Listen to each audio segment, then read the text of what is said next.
नमस्कार, राम राम। एक विराम के बाद मैं आज फिर आया हूँ अपने इस कार स्टूडियो में।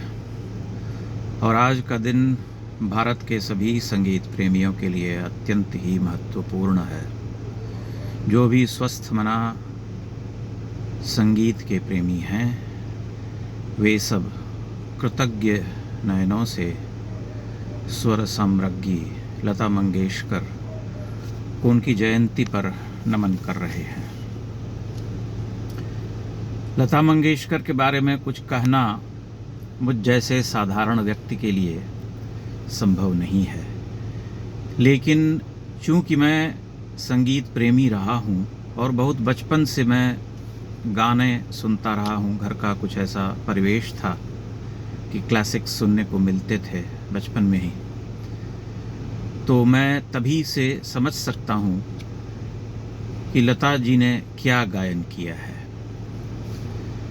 मूलतः उनके गायन का उनकी जो प्रतिभा है उसका विस्फोट महल फिल्म के गाने से होता है, आएगा आने वाला, जिसके बारे में मैंने पिछले वीडियो में बताया था कि तब जब गाना रिलीज़ हुआ और रेडियो सिलोन पर बजने लगा तब वहाँ इतनी चिट्ठियाँ भेजी गई थीं कि वे घबरा गए थे कि इतनी चिट्ठियों का जवाब कैसे दें, और अधिकांश लोगों ने यही पूछा था कि गायिका कौन है, नाम बता दीजिए।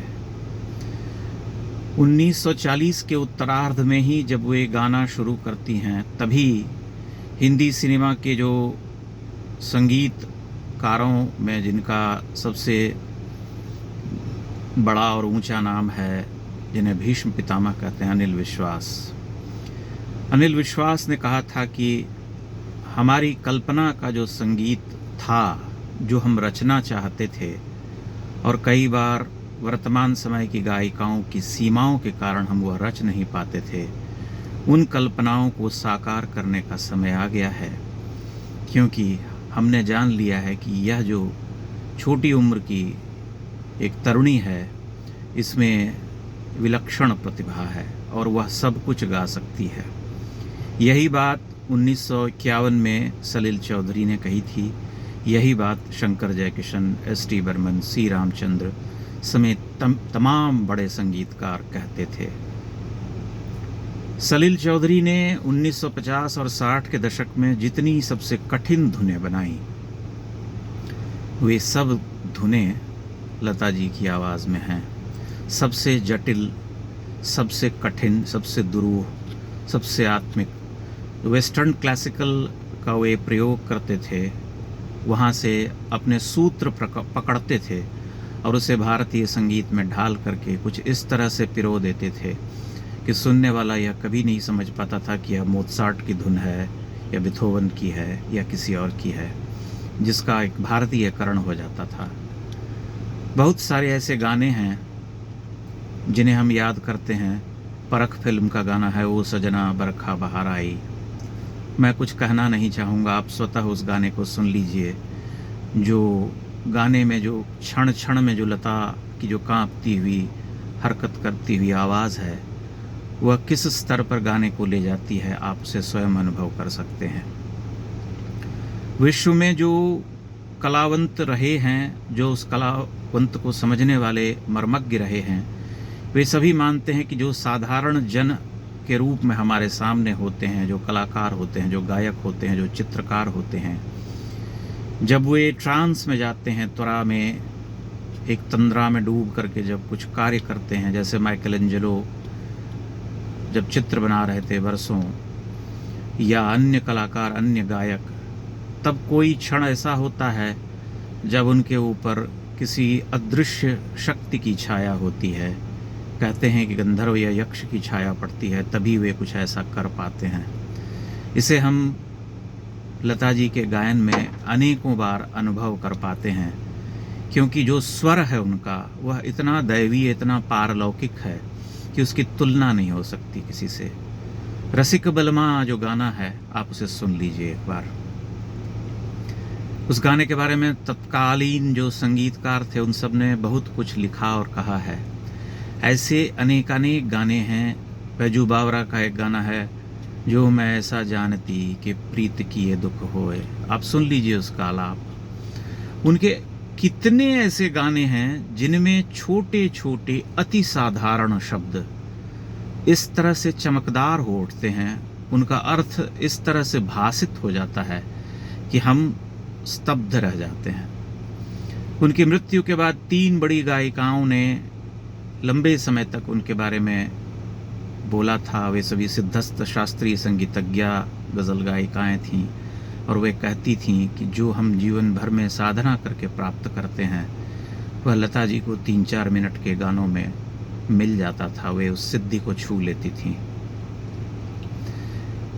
हरिहरन ने कहा था कि उनके कंठ में 9 रसों का वास था, सब रसों की वर्षा वे करती थीं।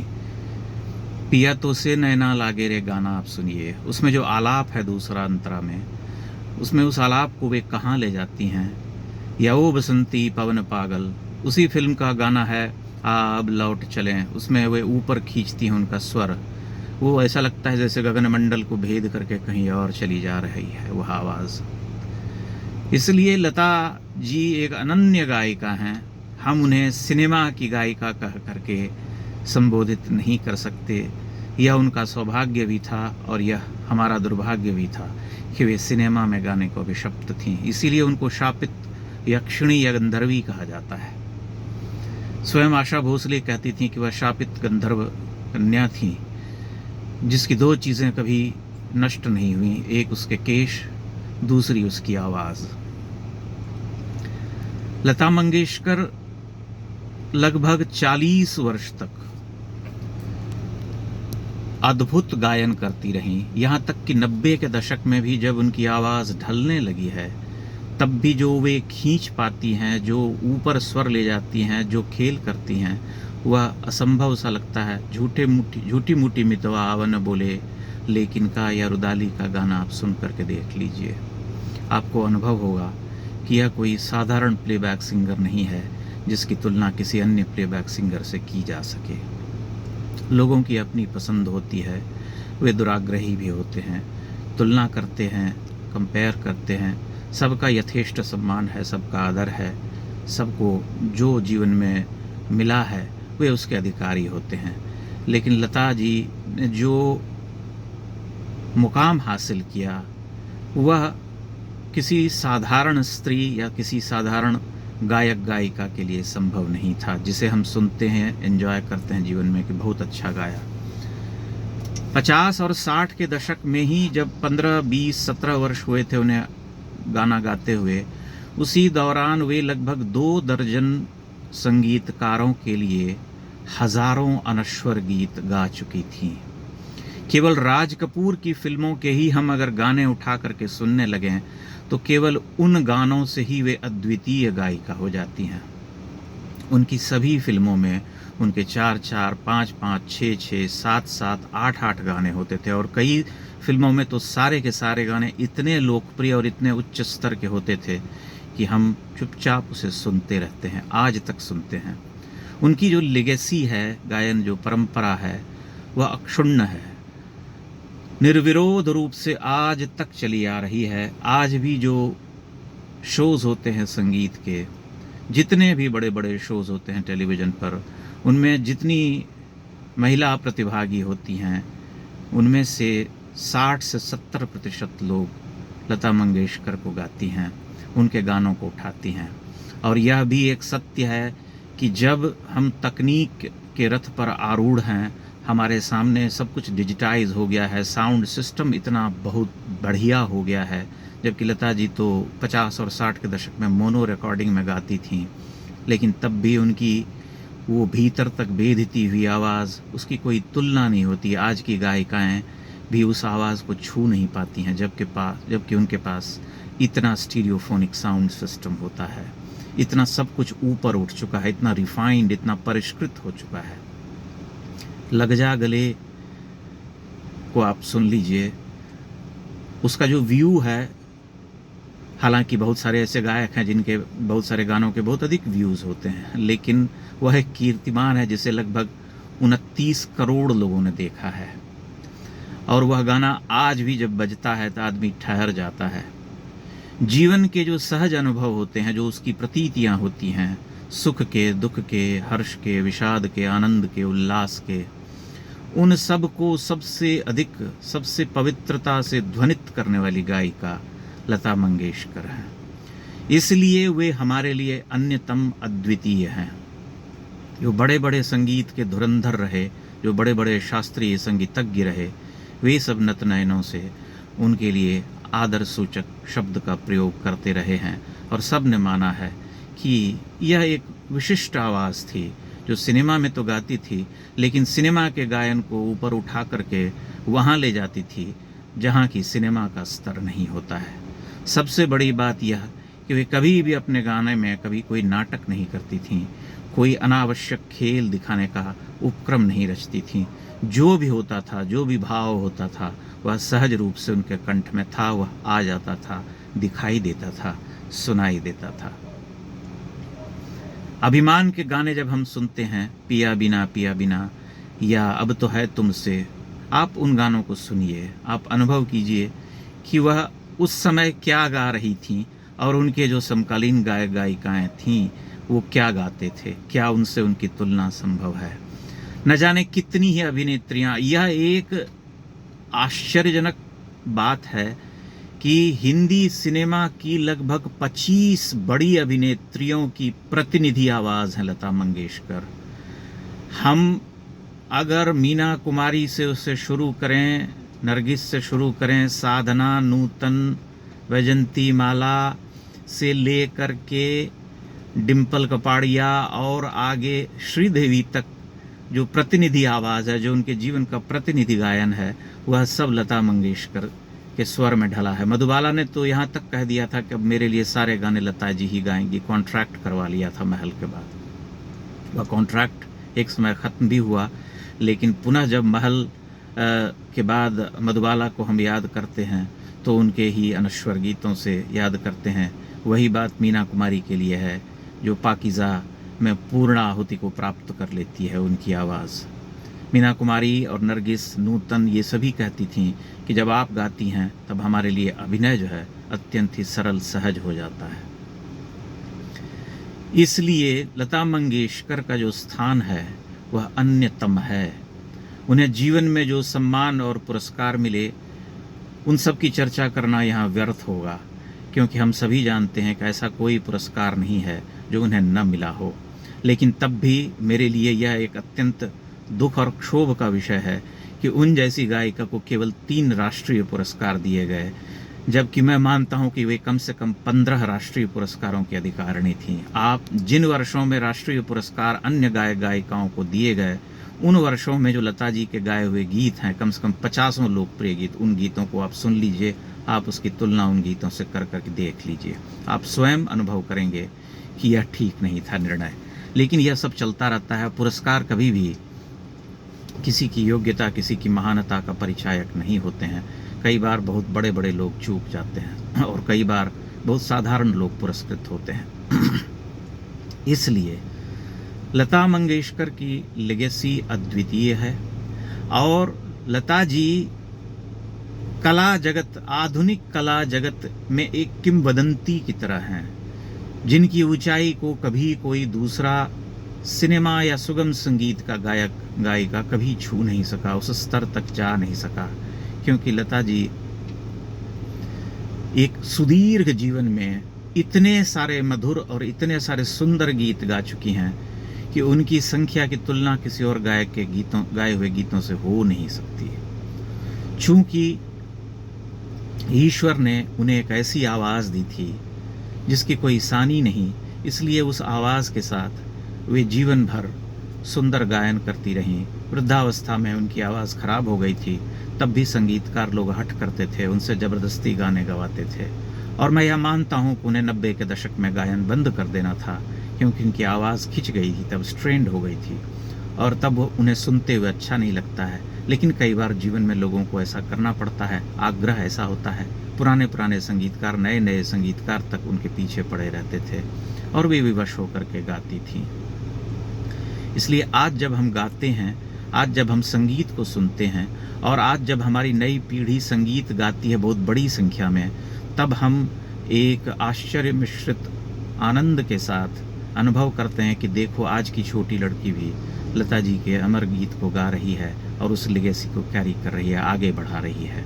इसलिए हमें अत्यंत ही कृतज्ञ हो करके बिना किसी पूर्वाग्रह के, दुराग्रह के, उनके गायन का जो पूरा करियर रहा है, जो जीवन रहा है, उसका आकलन करना चाहिए, न कि किसी दुष्प्रचार में आकर के अपनी बात माननी चाहिए या कहनी चाहिए कि ये कर दिया, वो कर दिया। आप करियर उठा करके देखिए, एक एक गायिका, एक एक अभिनेत्री के लिए, छोटी ऐसी ऐसी अभिनेत्रियां जिनका हम नाम नहीं जानते, जिनका हम चेहरा भूल चुके हैं, उन सब के लिए उन्होंने दर्जनों ऐसे गीत गा दिए हैं जिन्हें हम आए दिन सुनते रहते हैं।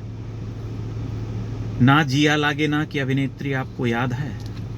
आप कितने लोगों को याद है उसका चेहरा, बताइए मुझे। उसी तरह से खामोशी फिल्म का गाना है, हमने देखी है उन आंखों की महकती खुशबू, उसकी अभिनेत्री किसी को याद नहीं है। भैया ना धरो की अभिनेत्री किसे याद है? ऐसी कितनी अभिनेत्री, विद्या सिन्हा, जिन्हें हम एक अनन्य साधारण, मेरे शब्द को सुनिएगा, मैंने साधारण नहीं कहा, एक व्यक्ति ने कहा साधारण नहीं थी, आपने साधारण लिखा, मैंने कहा मैंने अनन्य साधारण लिखा है।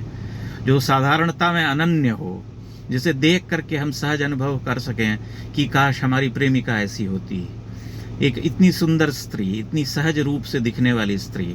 जब लेकिन विद्या सिन्हा को हम याद करते हैं तो रजनीगंधा फूल तुम्हारे एकमात्र गाने से वे भासित हो उठती हैं, हमारे सामने उपस्थित हो जाती हैं, जैसे एक गाने मात्र से रूपाकार उनके मिल गया हो। इसलिए यह चर्चा इतनी लंबी हो सकती है और इतने उदाहरण दिए जा सकते हैं इस चर्चा में कि आदमी दिन भर इसके बारे में बात करता रह सकता है, लेकिन तब भी चर्चा पूरी नहीं हो सकती, समाप्त नहीं हो सकती। लता मंगेशकर का होना सिने जगत के संगीत के लिए सबसे सुखद घटना है। अगर वे न रही होती तो क्या हम कल्पना कर पाते कि हमारा ये जो गायन था पिछले 60-70 वर्षों का, वह कैसा रहा होता। सभी बड़े बड़े धुरंधर संगीतकार उनके लिए कृतज्ञ रहे और जीवन भर कहते रहे कि सरस्वती की साक्षात पुत्री है। सलील चौधरी तो कहते थे कि जब वे स्टूडियो में आती हैं तो मुझे एक साधारण स्त्री की तरह लगती है लता, लेकिन चप्पल उतार करके जब माइक के सामने खड़ी हो जाती है तब वह देवी हो जाती है और मैं उसके पांव छूना चाहता हूँ। ऐसे अनेकानेक टिप्पणियाँ और ऐसी अनेकानेक बातें उनके जीवन से जुड़ी हुई हैं। शंकर, ये अपने जो लक्ष्मीकांत प्यारेलाल थे, वे कहा करते थे, उनकी जोड़ी थी कि मेरा वश चले तो मैं पुरुष गायकों के गाने भी लता जी की आवाज़ में रिकॉर्ड करवा लूँ।